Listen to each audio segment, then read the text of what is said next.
Hello all MPPSC aspirants, कैसे हैं आप लोग। आज के इस लेक्चर में हम उन सारे टॉपिक्स को कवर करेंगे जो एनवायरनमेंट से रिलेटेड हैं, जैसे नेशनल पार्क, बायोस्फीयर रिजर्व्स और बायोडायवर्सिटी हॉटस्पॉट्स। इनके बारे में हम जानेंगे कि ये क्या हैं और इनके जो भी फैक्ट्स हैं, जो भी एग्जाम रिलेटेड फैक्ट्स हैं, उनको हम यहाँ पर कवर करेंगे।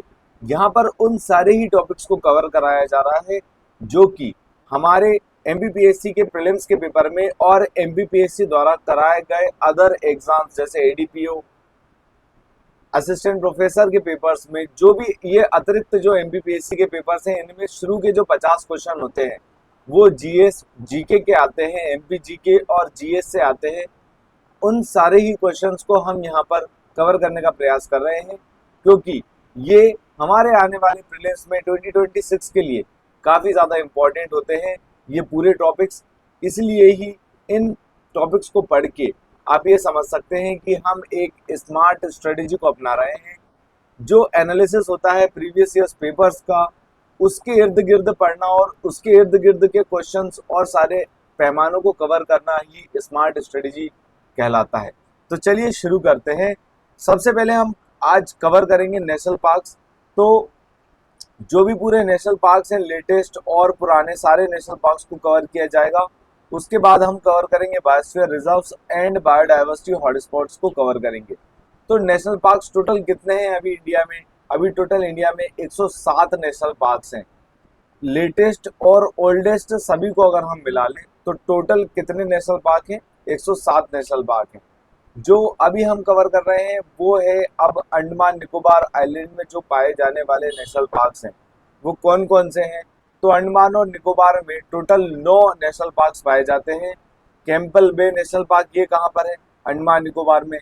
गलाथिया नेशनल पार्क, ये भी अंडमान निकोबार में है। Mahatma Gandhi marine national park, ये मोस्ट इम्पोर्टेंट है, ये कई बार पूछा भी जा चुका है, तो इसको आप ध्यान दीजिएगा। फिर उसके बाद है middle button Iceland national park, ये कहाँ पर है? ये अंडमान में है। उसके बाद आ जाता है हमारा माउंट हैरियट नेशनल पार्क, ये भी अंडमान निकोबार में है। नॉर्थ बुट्टन ये नेशनल पार्क, ये भी अंडमान निकोबार में है। रानी झांसी मेरीन नेशनल पार्क, ये भी अंडमान निकोबार में है।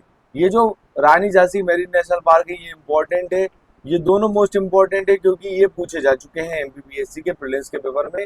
अगर आप प्रीवियस ईयर्स पेपर्स का एनालाइज करेंगे, वहां पर आपको ये पूरे ही क्वेश्चन मिलेंगे। उसके बाद है सैडल पीक नेशनल पार्क, ये भी अंडमान निकोबार में है। South button Iceland national park, ये भी अंडमान निकोबार में हो जाता है। हमको पूरे की पूरे नेशनल पार्क और वो कहाँ पर लोकेटेड है उनको याद रखने का प्रयास करना चाहिए, क्योंकि यहाँ से क्वेश्चन मोस्ट प्रोबेबली एमपीपीएससी के पेपर में आ जाता है। अब हम अंडमान निकोबार की बात कर रहे हैं, तो हम कुछ और यहाँ पर फैक्ट्स को कवर कर लेते हैं ज्योग्राफी के पॉइंट ऑफ व्यू से। नॉर्थ अंडमान यहाँ पर आपको देखने को मिलेगा, नॉर्थ अंडमान में ही लोकेटेड है सैडल पीक। इसके बाद आता है मिडिल अंडमान, और ये है पोर्ट ब्लेयर, जो कि यहाँ की कैपिटल भी है। अंडमान निकोबार की ये कैपिटल भी है और उसके बाद ये एक पोर्ट भी है। इसके बाद आ जाता है लिटिल अंडमान, ये सारी जो चीज़ें हैं वो बे ऑफ बंगाल में लोकेटेड है।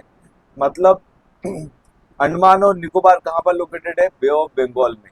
इसके बाद निकोबार आइसलैंड में, निकोबार आइसलैंड में यहाँ पर आपको देखने को मिलेगा ग्रेट निकोबार, और ग्रेट निकोबार के जस्ट ऊपर है लिटिल निकोबार।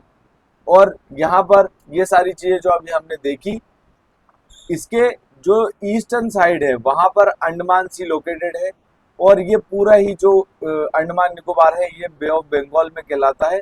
लेकिन आप इस बात को ध्यान में रखिएगा, 11 डिग्री चैनल से यहाँ पर आपको अंडमान और लिटिल अंडमान, मतलब अंडमान में लोअर अंडमान और लिटिल अंडमान के बीच में जो एक डिवीजन है वो देखने को मिलेगा। तो चलिए अब हम नेक्स्ट जो कवर कर रहे हैं आंध्र प्रदेश के हम नेशनल पार्क्स को कवर कर लेते हैं। ये पूरे क्रमानुक्रम जमे हुए हैं, ए से जमे हुए हैं। आसाम आएगा, इसके बाद अरुणाचल प्रदेश आएगा, तो अब इनको याद रखने में जो है आसानी पड़ती है। आंध्र प्रदेश में टोटल 3 नेशनल पार्क हैं। Papikonda national park, Rajiv Gandhi national park, जिसको हम नागार्जुना सागर या सरेईसलम नाम से भी जानते हैं, मोस्ट इम्पॉर्टेंट है ये। इसके बाद है श्री वेंकटेश्वरा नेशनल पार्क, ये भी कहाँ पर लोकेटेड है? ये आंध्र प्रदेश में लोकेटेड है। इसके बाद अरुणाचल प्रदेश, देखिए जब भी आप नेशनल पार्क पढ़ेंगे तो नेशनल पार्क में सबसे इम्पोर्टेंट जो नेशनल पार्क हैं इतने, अब आप बोलेंगे कि हमको 107 नेशनल पार्क याद करने में बहुत परेशानी होगी। आप इस लेक्चर को बार बार देखेंगे तो आपको ये पूरे ही नेशनल पार्क्स याद हो जाएंगे। कुछ कोरिलेट करने का प्रयास कीजिए, उससे याद करने का प्रयास कीजिए, और जब भी नॉर्थ ईस्टर्न स्टेट्स के नेशनल पार्क की बात आती है उनको और ध्यान से याद कीजिए, क्योंकि most probably north eastern states के जो नेशनल पार्क हैं उनको मोस्ट प्रोबेबली पेपर में पूछा जाता है। तो अरुणाचल प्रदेश में दो हैं, एक है मौलिंग नेशनल पार्क, एक है नाम ढापा नेशनल पार्क। ये कहाँ पर लोकेटेड है? ये अरुणाचल प्रदेश में लोकेटेड है। आसाम के कुछ नेशनल पार्क हैं, जैसे 7 नेशनल पार्क है आसाम में, उनको हम यहाँ पर याद करने का प्रयास करेंगे। पहला है दिब्रू साइखोवा नेशनल पार्क। ये कहाँ पर है? ये आसाम में लोकेटेड है, ये यहाँ पर आपको देखने को मिलेगा। फिर डिहैंग पटकाई, ये भी आसाम में है। काजीरंगा जो कि वन हॉर्न्ड राइनोसोरस के लिए फेमस है और यहाँ से ब्रह्मपुत्र नदी गुजरती है। कई बार बाढ़ आने के कारण यहाँ से जो राइनोसोरस हैं वो बह जाते हैं। इसके बाद नामेरी नेशनल पार्क, ये कहाँ पर है? आसाम में। ओरांग नेशनल पार्क, ये भी आसाम में है। मानस, ये भी क्या बोलते हैं, वन हॉर्न राइनोसोरस के लिए फेमस है। और रायमोना नेशनल पार्क, ये कहाँ पर है? ये भी आसाम में लोकेटेड है। यहाँ पर टोटल 7 नेशनल पार्क हैं, वो हम कवर कर चुके हैं। बिहार का एकमात्र नेशनल पार्क है जिसका नाम है वाल्मीकि नेशनल पार्क। तो ये वाल्मीकि नेशनल पार्क कहाँ पर है? बिहार में।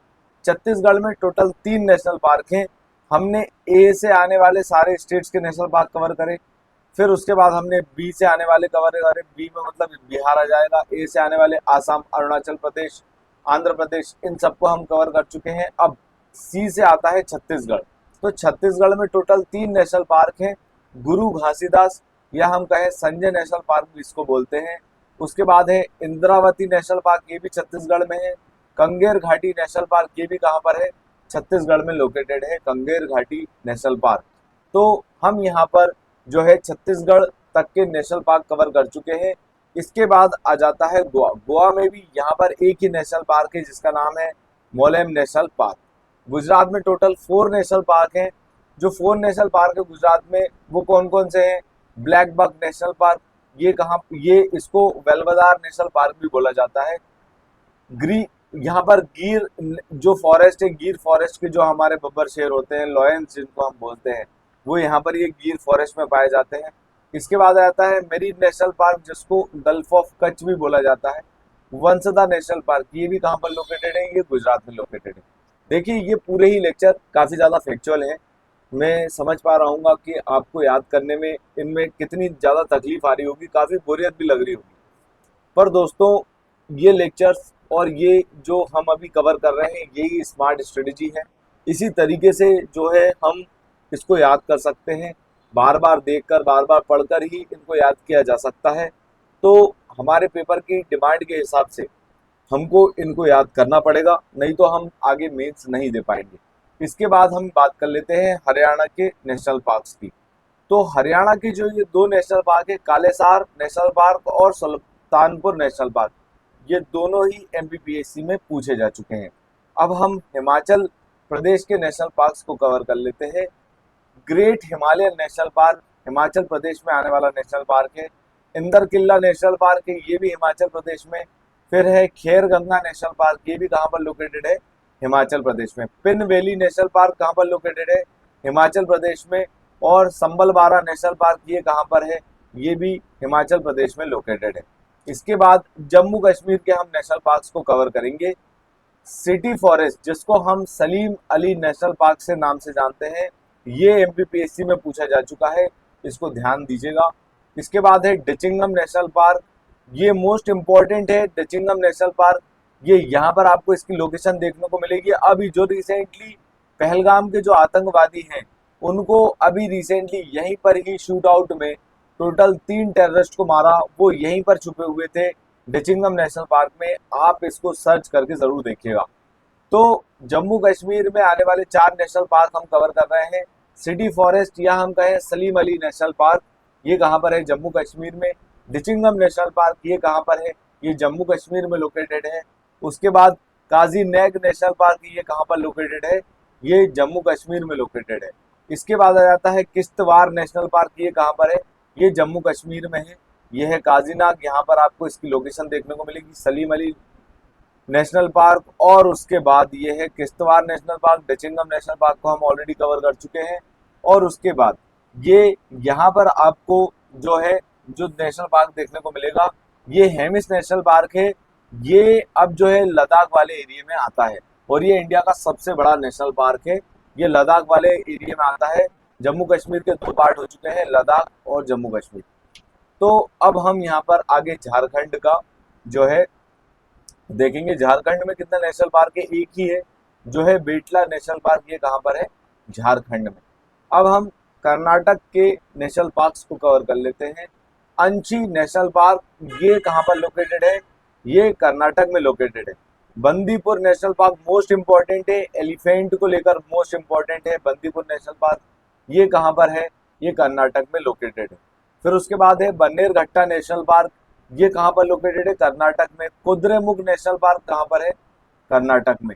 उसके बाद नागरहोले, जिसको हम राजीव गांधी नेशनल पार्क के नाम से भी जानते हैं, ये कहाँ पर है? कर्नाटक में है। ये जो नागरहोले नेशनल पार्क है, ये एमपीपीएससी में पूछा जा चुका है। बंदीपुर मोस्ट इंपॉर्टेंट है, क्योंकि ये एलिफेंट से संबंधित है, और आए दिन एलिफेंट की मृत्यु की घटनाएं हमको जो है सुनने को मिलती हैं। कभी ट्रेन से टकरा के उनकी डेथ हो जाती है, कभी इलेक्ट्रोकुलेटेड हो जाते हैं। मतलब जो रेल की पटरी के आजू बाजू जो करंट, जो हमने इलेक्ट्रिसिटी फैलाई है, उनसे वो संपर्क में आके उनकी मृत्यु हो जाती है। अब हम केरला के नेशनल पार्क्स को कवर कर लेते हैं। तो केरला के नेशनल पार्क में है अनामुडी शोला नेशनल पार्क, मोस्ट इम्पॉर्टेंट है, नीलगिरी का पार्ट है, तो इसको ध्यान दीजिएगा। इराविकुलम नेशनल पार्क, माटी केटन शोला नेशनल पार्क, ये कहाँ पर लोकेटेड है? केरला में। पेरियार नेशनल पार्क, ये भी कहाँ पर लोकेटेड है? केरला में ये लोकेटेड है।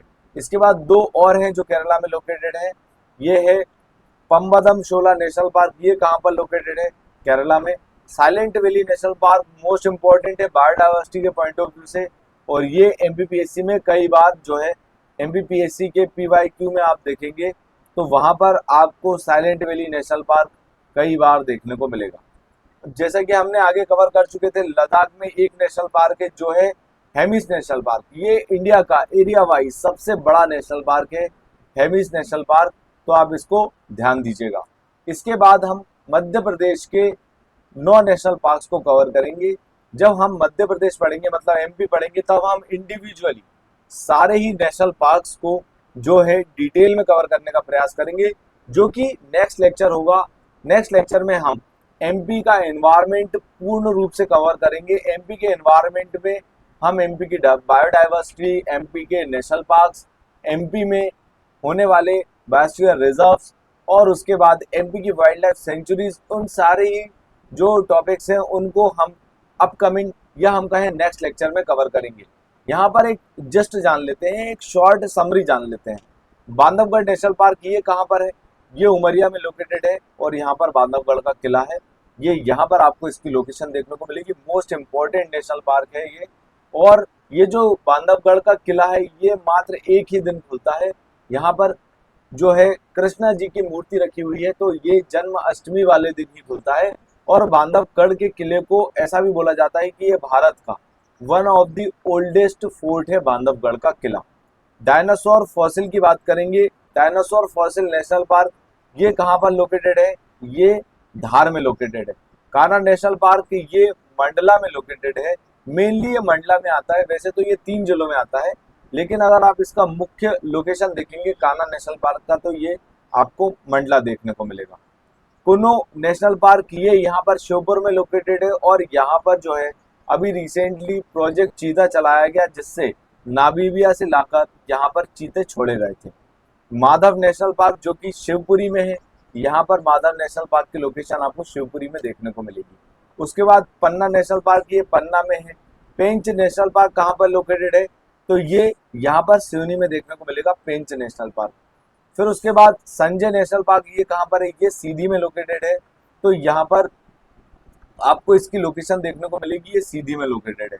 फिर उसके बाद आ जाता है हमारा सतपुड़ा नेशनल पार्क, जो कि होशंगाबाद जिले में है, और अब इसका नाम जो है चेंज करके नर्मदापुरम कर दिया गया है। तो चलिए अब हम आगे बढ़ते हैं महाराष्ट्र में आने वाले कुछ नेशनल पार्क्स को हम यहाँ पर कवर करेंगे।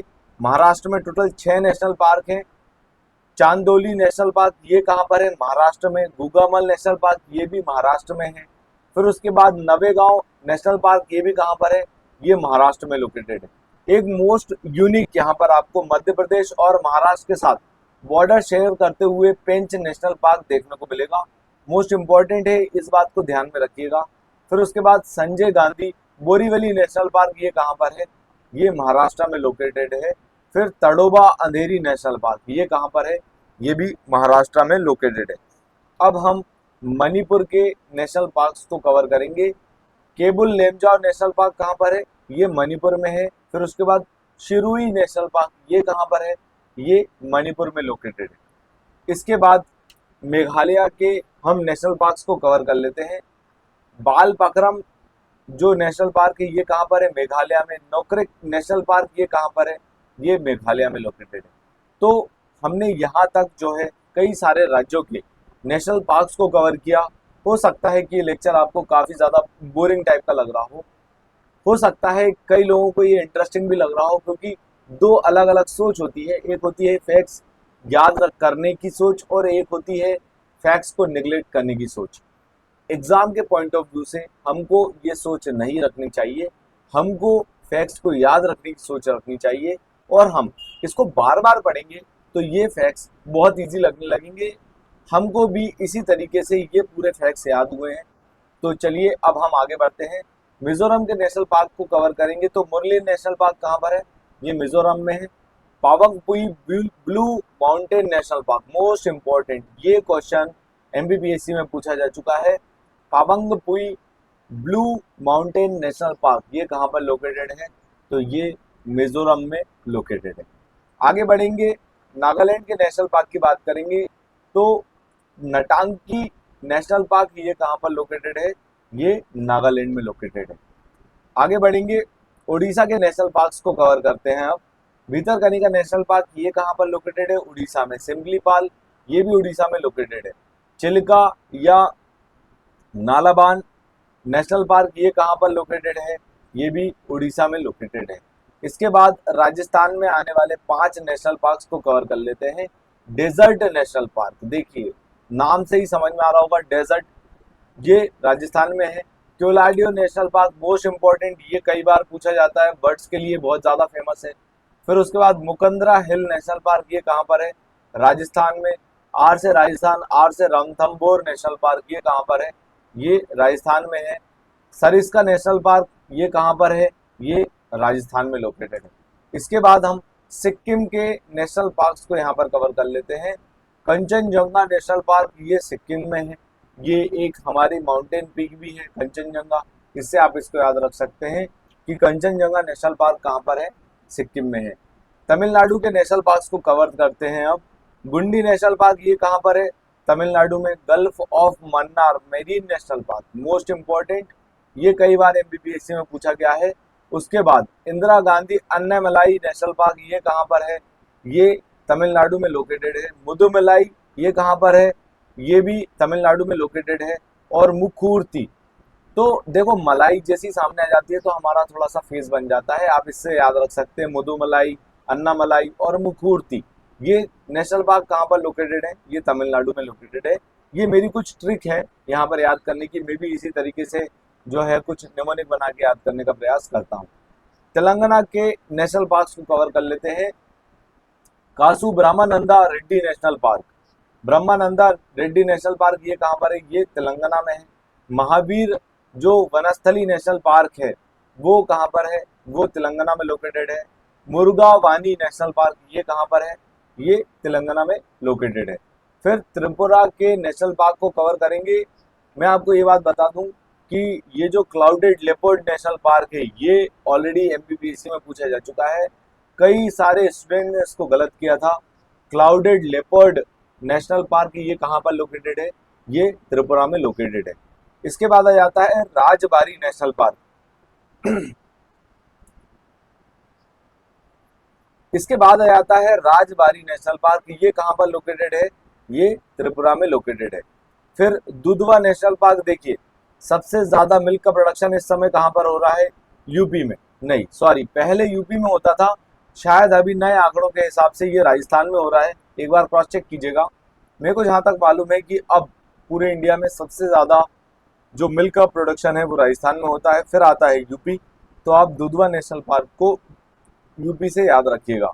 उत्तराखंड के नेशनल पार्क को अब हम कवर करेंगे। कॉर्बेट नेशनल पार्क कहाँ पर है? उत्तराखंड में। गंगोत्री, ये भी उत्तराखंड में है। गोविंद पासु विहार नेशनल पार्क, ये कहाँ पर है? ये उत्तराखंड में है। नंदा देवी नेशनल पार्क कहाँ पर लोकेटेड है? उत्तराखंड। उसके बाद राजा जी नेशनल पार्क, ये भी उत्तराखंड में है। और valley of flowers national park, ये मोस्ट इंपॉर्टेंट है, ये पूछा जा चुका है कई बार, ये वाला क्वेश्चन हमने हमारे पेपर्स में देखा है। तो चलिए अब आगे बढ़ते हैं, कुछ और नेशनल पार्क को कवर करेंगे। ये लास्ट स्टेट है वेस्ट बंगाल। वेस्ट बंगाल के बाद हम यहाँ पर बायोस्फीयर रिजर्व्स और बायोडाइवर्सिटी हॉटस्पॉट्स को कवर करने का प्रयास करेंगे। वेस्ट बंगाल में टोटल 7 नेशनल पार्क्स हैं। बुक्सा नेशनल पार्क, ये कहाँ पर है? वेस्ट बंगाल में। गोरुमारा, ये भी वेस्ट बंगाल में है। जलदापारा, न्योरा वैली, न्योरा वैली को याद रखिएगा, ऐसी वैली जहाँ पे भी रहती है, ये कई बार जो है पूछ लिए जाते हैं। फिर उसके बाद सिंगलीला नेशनल पार्क, ये भी वेस्ट बंगाल में है। सुंदरबन मोस्ट इंपॉर्टेंट है, सुंदरबन नेशनल पार्क ये वेस्ट बंगाल में है। सुंदरबन वेस्ट नेशनल पार्क, ये भी कहाँ पर है? वेस्ट बंगाल में लोकेटेड है। पूरे इंडिया में टोटल 107 नेशनल पार्क हैं, जो कि इंडिया का 1.35% लैंड एरिया है। ये मिनिस्ट्री का डेटा है, मिनिस्ट्री के डेटा के हिसाब से हम आपको ये बताना चाह रहे हैं। भारत में जो टोटल 107 नेशनल पार्क है, तो सबसे लेटेस्ट जो नेशनल पार्क है वो कौन सा है? वो है सिम्पलीवाल नेशनल पार्क। और ये नेशनल पार्क कहाँ का है? ये उड़ीसा का है, जो कि 107 या हम कहें 107वां नेशनल पार्क है पूरे भारत का। और पूरे भारत का सबसे पुराना जो नेशनल पार्क है वो है कॉर्बेट नेशनल पार्क, जो कि उत्तराखंड में है। ये बात कई बार एमपीपीएससी में पूछी जा चुकी है, और इसको एस्टेब्लिश किया था 1936 में। आप समझ सकते हैं कितने साल पुराना है। और इसी का ही अब नाम बदल के जो है हेले नेशनल पार्क, इसको पहले बोलते थे, अब इसको कॉर्बेट नेशनल पार्क के नाम से जानते हैं। तो ये दोनों ही नाम को आप याद रखिए, कभी ये हेले के नाम से भी आ जाता है और कभी ये कॉर्बेट के नाम से भी आता है। अब लार्जेस्ट नेशनल पार्क की बात कर लेते हैं। हेमिस नेशनल पार्क है पूरे इंडिया का सबसे लार्जेस्ट नेशनल पार्क। कौन सा है एरिया वाइज? वो है हेमिस नेशनल पार्क, और ये कहाँ पर है? ये लद्दाख में लोकेटेड है। सबसे स्मॉलेस्ट हम अभी पढ़ के आए हैं अंडमान निकोबार में। साउथ बुट्टन आइलैंड, ये कहाँ पर है? अंडमान निकोबार में लोकेटेड है, और ये इंडिया का सबसे स्मॉलेस्ट नेशनल पार्क है।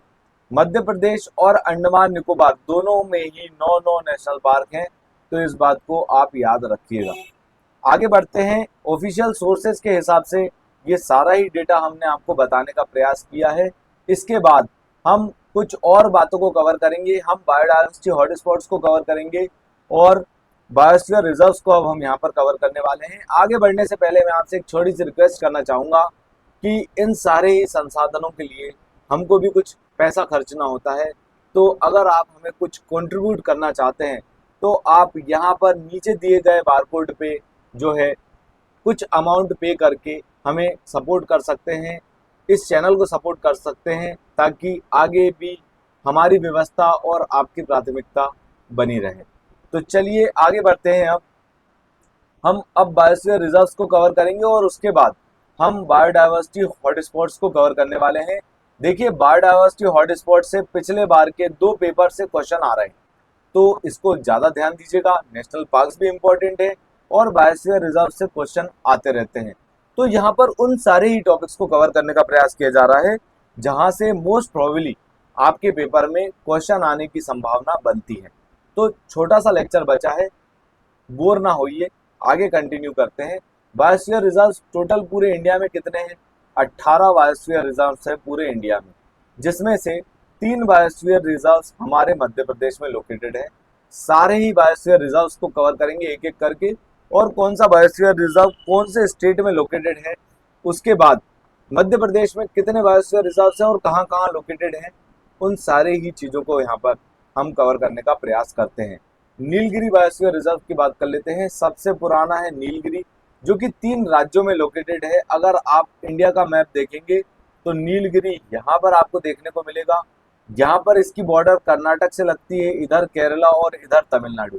ये राइट साइड में मैंने जो मैप बनाया इस पे ध्यान दीजिए और इसे याद रखने का प्रयास कीजिए। तमिलनाडु, केरला और कर्नाटका, तो ये 3 राज्यों में लोकेटेड है। अगर इस तरीके का क्वेश्चन आता है कि नीलगिरी इनमें से कौन से राज्य में लोकेटेड नहीं है, in which of the following state Nilgiri biosphere reserve is not located, और यहाँ पर साथ में आंध्र प्रदेश भी दिया रहेगा। तो आंध्र प्रदेश को हमको जो है टिक करना है, क्योंकि आंध्र प्रदेश ऑप्शन मतलब आंध्र प्रदेश में ये लोकेटेड नहीं है। तमिलनाडु, केरला और कर्नाटक में लोकेटेड है। भारत का पहला बायोस्फीयर रिजर्व है, इसलिए हम इसके ईयर को भी याद रख लेते हैं। 1986 में इसको बनाया गया था। देखिए, भारत का पहला, मध्य प्रदेश का पहला और लेटेस्ट, हमेशा याद रखिए क्योंकि यहाँ से क्वेश्चन आने की संभावना बनती है। आगे बढ़ेंगे, नंदा देवी बायोस्फीयर रिजर्व की बात करेंगे। ये कहाँ पर है? ये उत्तराखंड में लोकेटेड है। नोकरेक, हमने अभी इसको नेशनल पार्क के नाम से भी पढ़ के आए हैं। ये कहाँ पर है? ये मेघालय में लोकेटेड है। फिर ग्रेट निकोबार की बात करेंगे। ग्रेट निकोबार कहाँ पर लोकेटेड है? ये अंडमान निकोबार में लोकेटेड है। गल्फ ऑफ मन्नार, ये कहाँ पर है? ये वाला biosphere reserve gulf of Mannar.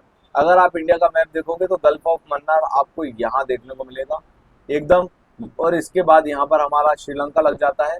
तो गल्फ ऑफ मन्नार आपको ये वाले पॉइंट पे देखने को मिलेगा। तो अब हम आगे कवर कर लेते हैं। गल्फ ऑफ मन्नार कहाँ पर लोकेटेड है? ये तमिलनाडु में लोकेटेड है बायोस्फीयर रिजर्व। इसके बाद मानस, ये कहाँ पर है? आसाम में। सुंदरबंस, ये वेस्ट बंगाल में है। इसके बाद सिम्पलीपाल बायोस्फीयर रिजर्व, ये उड़ीसा में है। दिब्री साइखोवा, ये आसाम में लोकेटेड है। देखो, कई सारे जो बायोस्फीयर रिजर्व के नाम हैं वो आपको नेशनल पार्क में भी देखने को मिलेंगे। सेम नाम नेशनल पार्क में भी आपको सेम नाम देखने को मिलेंगे। फिर आ जाता है डिहैंग डिबैंग नेशनल पार्क, डिहैंग डिबैंग बायोस्फीयर रिजर्व। ये कहाँ पर है? ये अरुणाचल प्रदेश में है। पचमढ़ी बायोस्फीयर रिजर्व, ये मध्य प्रदेश का है। इसको 1999 में बनाया गया था। ध्यान दीजिएगा, ये इंडिया ने घोषित किया था, वो वाले ईयर्स हैं। 2003 में इसको जो है यूनेस्को ने घोषित किया था। तो आप इंडिया का याद रखिए। कंचनजंगा बायोस्फीयर रिजर्व, ये सिक्किम में है। अगस्त मलाई, ये कहाँ पर है? केरला और तमिलनाडु। देखिए, ध्यान दीजिएगा, ध्यान दीजिएगा, ये थोड़ा नीचे आ जाता है नीलगिरी से। अगस्त मलाई, ये कहाँ पर लोकेटेड है? ये केरला और तमिलनाडु की बॉर्डर पे लोकेटेड है।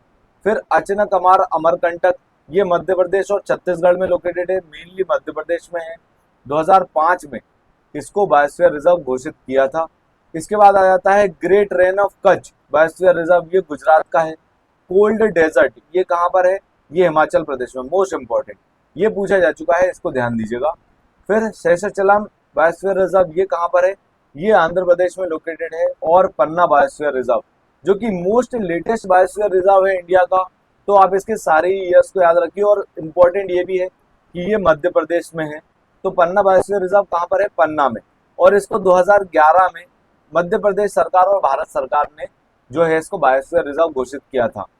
इसके बाद इसको बाद में यूनेस्को के मेन एंड बायोस्फीयर रिजर्व मैब प्रोग्राम के तहत बायोस्फीयर रिजर्व घोषित किया गया।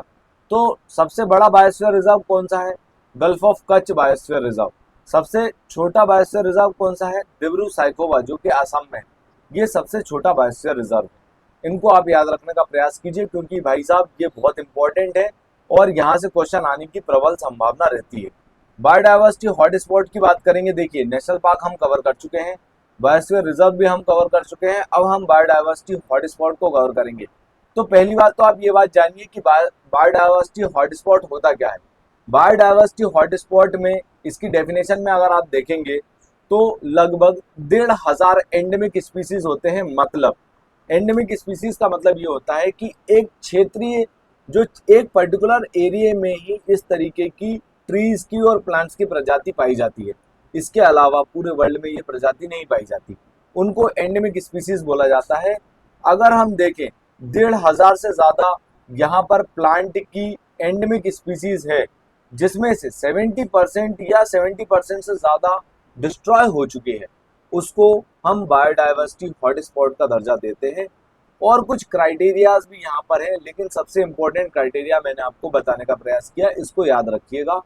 भारत में टोटल 4 बायोडाइवर्सिटी हॉटस्पॉट हैं। ये क्वेश्चन एमपीपीएससी में मोस्ट रिसेंटली जो पेपर्स हुए हैं उनमें पूछे गए हैं, तो इनको याद रखना हमारे लिए बहुत ज़्यादा ज़रूरी हो जाता है। पूरे वर्ल्ड में टोटल 36 ग्लोबल बायोडाइवर्सिटी हॉटस्पॉट्स हैं और इंडिया में कितने हैं? 4 हैं।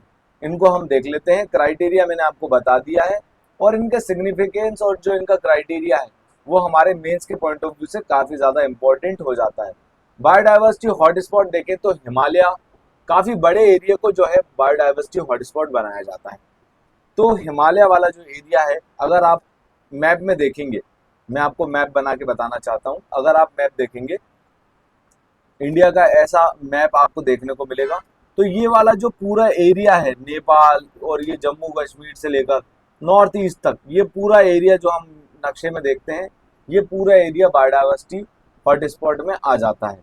तो हिमालय वाला एरिया की बात करेंगे तो इसमें आ जाएगा Arunachal Pradesh, Sikkim, west Bengal, north eastern states. तो इस तरीके से आपको हिमालय जो है वो एक बायोडाइवर्सिटी हॉटस्पॉट इंडिया में देखने को मिलता है। इसके बाद आ जाता है Indo Burma region. Indo Burma region की बात करेंगे तो इधर पे आपको मिजोरम और यहाँ पर नागालैंड के बाद इधर पे जो दूसरी जो हमारी कंट्री म्यांमार देखने को मिलती है, उससे लगा हुआ जो पूरा एरिया है, मेघालय, आसाम, इसमें अंडमान निकोबार भी आ जाते हैं क्योंकि अंडमान निकोबार भी हमारे नॉर्थ ईस्टर्न स्टेट्स का एक्सटेंशन हम जानते हैं। अराकन अराकन योमा जो रेंज है उसके बाद अंडमान निकोबार आता है, ऐसा आप ज्योग्राफी में पढ़ेंगे। हम आपको ज्योग्राफी में काफ़ी डिटेल में इन बातों को बताएंगे। तो इंडो बर्मा रीजन में ये जो हमारा सेकेंड बायोडाइवर्सिटी जो हॉटस्पॉट है हमको देखने को मिलता है। उसके बाद आ जाता है सुंडालैंड। ये जो सुंडालैंड है ये कहाँ पर है? ये निकोबार आइलैंड में, अंडमान निकोबार आइलैंड का पार्ट है सुंडालैंड, वहाँ पर ये चीज़ देखने को मिलती है। उसके बाद हमारे जो वेस्टर्न घाट है, ये जो वेस्टर्न घाट पुणे से लेकर इधर गोवा और इधर जो है तमिलनाडु, केरला तक हमको ये देखने को मिलता है। तो ये वेस्टर्न घाट्स और ये इसमें श्रीलंका भी शामिल है। ये पूरा ही एरिया जो है ये बायोडाइवर्सिटी हॉटस्पॉट का पार्ट है। यहाँ पर आएंगे महाराष्ट्र, गोवा, कर्नाटका, केरला, तमिलनाडु और श्रीलंका भी इसी में आ जाता है। तो भारत में पाए जाने वाले चार बायोडाइवर्सिटी हॉटस्पॉट्स को हम कवर कर चुके हैं। Himalaya, Indo Burma region, Sundaland और वेस्टर्न घाट्स एंड श्रीलंका। ये पूरे ही जो डेटा मैंने अभी तक आपको जो बताया है, ये ministry of environment and climate change का डेटा है। यहाँ पर ये इसका सोर्स है। और भी अगर आपको डिटेल में कवर करना है तो आप इस वेबसाइट को जो है लॉगिन करके या जो है एक्सेस करके देख सकते हैं। फाइनली यहाँ पर हमारा लेक्चर एंड होता है। आशा करते हैं कि आपको ये सारा कंटेंट अच्छा लग रहा होगा, क्योंकि यही स्मार्ट स्ट्रेटेजी होती है। इसी तरीके से अगर हम पढ़ेंगे तो ज़्यादा से ज़्यादा स्कोर गेन करेंगे कम से कम पढ़ के। और वैसे भी अभी काफ़ी ज़्यादा मटेरियल्स और काफ़ी ज़्यादा जो इंस्टीट्यूट्स हैं वो अपना अपना मटेरियल लॉन्च करते हैं सिलेबस के अकॉर्डिंग। और ये वाली जो सीरीज़ है जो हम यहाँ पर कवर कर रहे हैं, ये प्रीवियस ईयर्स पेपर्स को एनालाइज करके बनाई है।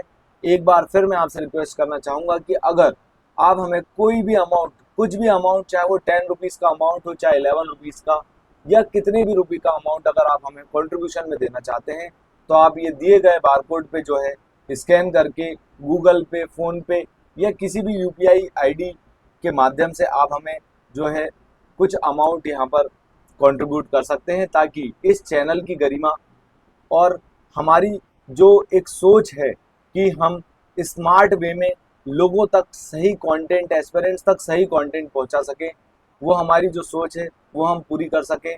क्योंकि इन सारी चीज़ों को चलाने के लिए कुछ संसाधन खरीदने होते हैं, कुछ पैसा खर्चना होता है। उन चीज़ों को, उस व्यवस्था को और आपकी प्राथमिकता को निरंतर रूप से आगे कंटिन्यू करने के लिए हम इस कंट्रीब्यूशन को आपसे लेना चाह रहे हैं। अगर आप सक्षम हैं तो आप हमें कुछ अमाउंट यहाँ पर कंट्रीब्यूट कर सकते हैं। लास्टली हमारा लेक्चर यहाँ एंड होता है। अगर आपको हमारा कंटेंट पसंद आता है तो आप इस चैनल को लाइक कर सकते हैं, इस वीडियो को लाइक कर सकते हैं, ज़्यादा से ज़्यादा लोगों तक इस वीडियो को शेयर कीजिए। Thanks for watching, please subscribe to this channel. Thank you.